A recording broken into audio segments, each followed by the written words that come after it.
তোমরা কেমন আছো? আশা করছি তোমরা ভালো আছো, তোমরা সুস্থ আছো। আমিও ভালো আছি, সুস্থ আছি। Welcome to Malabika family blog. আমার কাছে তোমাদের হচ্ছে স্বাগত। তো বন্ধুরা, তোমরা টাইটেল আর থাম্বনেল দেখে তোমরা বুঝতেই পেরেছো আজকে কী টপিক নিয়ে আলোচনা করতে চলেছি। হ্যাঁ বন্ধুরা, যত দিন যাচ্ছে, যত দিন এগোচ্ছে, একের পর এক এই আরজিকর নিয়ে ঘটনাটা একের পর এক হচ্ছে রহস্য থেকে রহস্য ভেদ হচ্ছে। আগে আমরা হচ্ছে 9ই আগস্ট প্রথমে কেউ হয়তো ভয়তে মুখ খুলছিল, কিন্তু এখন একের পর এক হচ্ছে কল রেকর্ডিংয়ের মাধ্যমে আমরা জানতে পারছি যে কোথায় সেমিনার হলে নয়, ডক্টর হচ্ছে মৌমিতা দেবনাথকে কোন জায়গাটা মানে ডাক্তারদের রুমেতেই হত্যা করে তাকে সেমিনার রুমে নিয়ে যাওয়া হয়েছে। আর মৌমিতার হচ্ছে ডায়েরি থেকে অনেক কিছু তথ্য জানা গেছে, এবং এইটা থেকে মৌমিতার হচ্ছে বাবা মা সিবিআইকে এমন কিছু কথা তাদেরকে বলেছে, সেই কথা নিয়ে সিবিআই হচ্ছে তদন্ত আরও হচ্ছে গুরুত্বটা বাড়িয়ে দিয়েছে, এবং আরও হচ্ছে সারা বিশ্বকে হচ্ছে নাড়িয়ে দিয়েছে এই কিছু তথ্য। অনেক প্রশ্ন এসে যাচ্ছে মৌমিতা হচ্ছে দেবনাথের মৃত্যুটা নিয়ে, অনেক প্রশ্ন আসছে। প্রথমে তো সঞ্জয়কে ফাঁসানো হয়েছিল, কেন এটা যে ঘটনাটা ঘটেছে সেটা কিন্তু সঞ্জয়ের একটা বাচ্চা ছিল, মানে বলে দেবে যে এটা একার পক্ষে সম্ভব না। আর কারণ সঞ্জয় যদি একাই কাজটা করতো, ক্যামেরাতে ধরা পড়েছে, সঞ্জয় কিছুক্ষণ হয়তো গেছে, কিছুক্ষণ মধ্যেই আবার ব্যাক করেছে। তো একা যদি এই কাজটা করতো, যদি ধরেই নিই, তাহলে একাই কাজটা করতে গেলে তাকে হচ্ছে প্রথমত অনেক সময় লাগতো।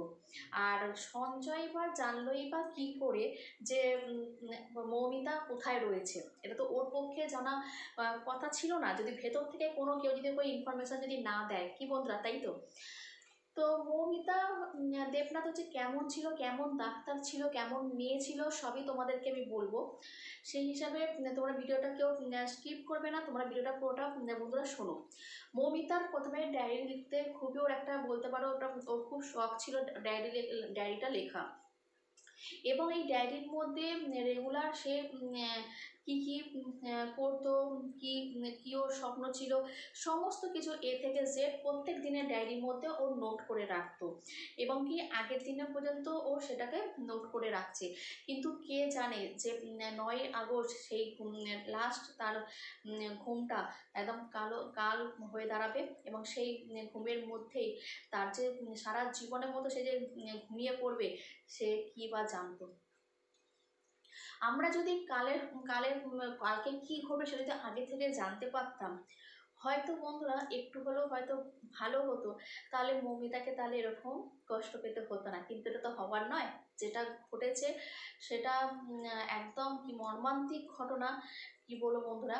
আর এবার আসছি মৌমিতার ডায়েরির মধ্যে কি লেখা ছিল।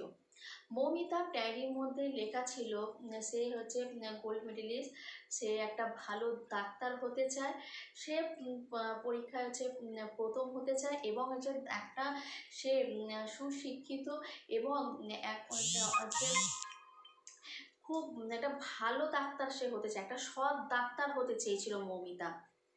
মৌমিতা ভেবেছিল যে ডাক্তারি জীবনে তার একটু যেন ভালো একটু নাম হোক, ভালো একটু সে যাতে পড়াশোনায়, আর খুবই মেধাবী ছিল, পড়াশোনায় খুবই ভালো ছিল, এবং কি এমনও জানা গেছে মৌমিতা যেটুকু বাড়িতে থাকতো 12-13 ঘন্টা পর্যন্ত সবসময় বই নিয়েই ব্যস্ত থাকতো, আর পড়াশোনাতেও খুব ভালো ছিল। এবং মেয়ে হিসাবে পাড়ার লোকেরাও বলেছে মৌমিতা খুবই হচ্ছে ভালো একটা ভদ্র মেয়ে ছিল, কথা খুব সুন্দরভাবে বলতো, কারোর সাথে কোনো খারাপ ব্যবহার করেনি। কিন্তু এই মেয়েকে যে এইভাবে মর্মান্তিকভাবে মৃত্যু হতে হবে, সেটা কী করে জানতো? কারণ মৌমিতা সবাই আর্জি করে এই অন্ধকারের দিকটা সবাই অনেকে জানতো, কিন্তু কেউ ভয় করেনি, প্রতিবাদ করেনি। সবাই জানতো যে আর্জি করে কী কী ঘটনা ঘটছে, এবং এটাও জানা গেছে আর্জি করে পরীক্ষায় পাস করানোর জন্য নাকি টাকাও নেওয়া হতো, যে পরীক্ষায় পাস করা এই টাকার উপর নির্ভর করছে, টাকা দিতে পারলে তাকে পরীক্ষা নাকি পাস করাতে হতো, এবং যে আর কেউ যেন ভয়তে না কোনো মুখ পর্যন্ত খুলতে পারেনি। কিন্তু মৌমিতার মধ্যে এইটা ছিল অন্য একদম ব্যতিক্রম। মৌমিতা এই ঘটনাটা গত 6 মাস ধরেই কিন্তু হচ্ছে মৌমিতার সাথে কিন্তু টর্চারিংটা। হ্যাঁ বন্ধুরা, এটা একদিনের ঘটনাটা না, এটা 6 মাস ধরে এটা ঘটছে। মৌমিতা এটা আর্জি করে একটা অন্ধকার দিককে সেটা ও জানতে পেরে গেছিলো। আর্জি করে কম দামের ওষুধ এরকম পাচার করা হয়, ট্রাকে নেশা, মানে এ থেকে জেড আর্জি করার যে অন্ধকার দিকটা আছে সেটা মৌমিতা কিন্তু জানতে পেরেছিল এবং বলেছিল আমি এটা হতে দেব না, আমি এটা হচ্ছে প্রতিবাদ জানাবো এবং আমি সবাইকে বলে দেবো।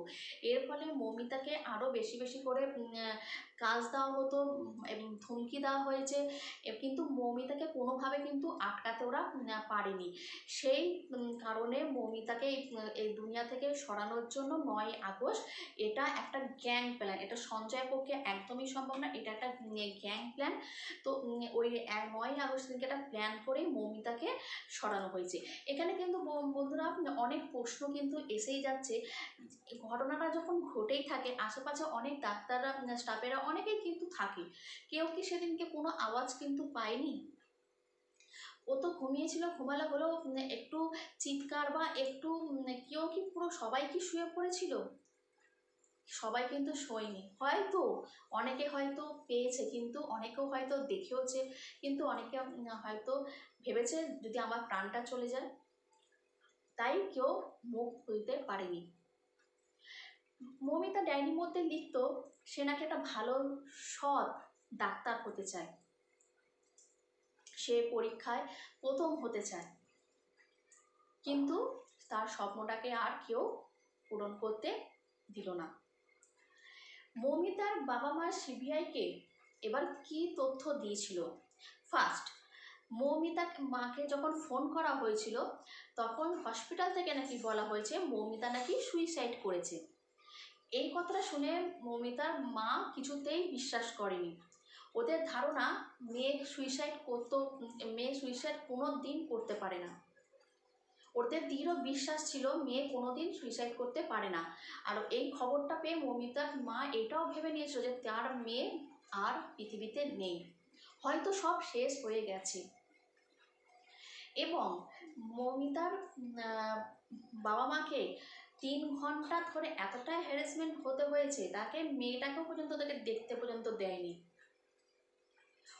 এখানে তাহলে প্রশ্ন এসে যাচ্ছে, তাহলে হসপিটাল থেকে খবরটা দিল কেন? আর এটা তো সবাই জানে মৌমিতা কোনো সুইসাইড করেনি, যা ওর অবস্থা হয়েছিল, একটা শরীরের মধ্যে 130টা কামড়, একটা কতটা জোরে গলা টিপলে যে চোখ ফেটে রক্ত বেরোয়, 150 গ্রাম বীর্য, তারপর সব ঘাড়ে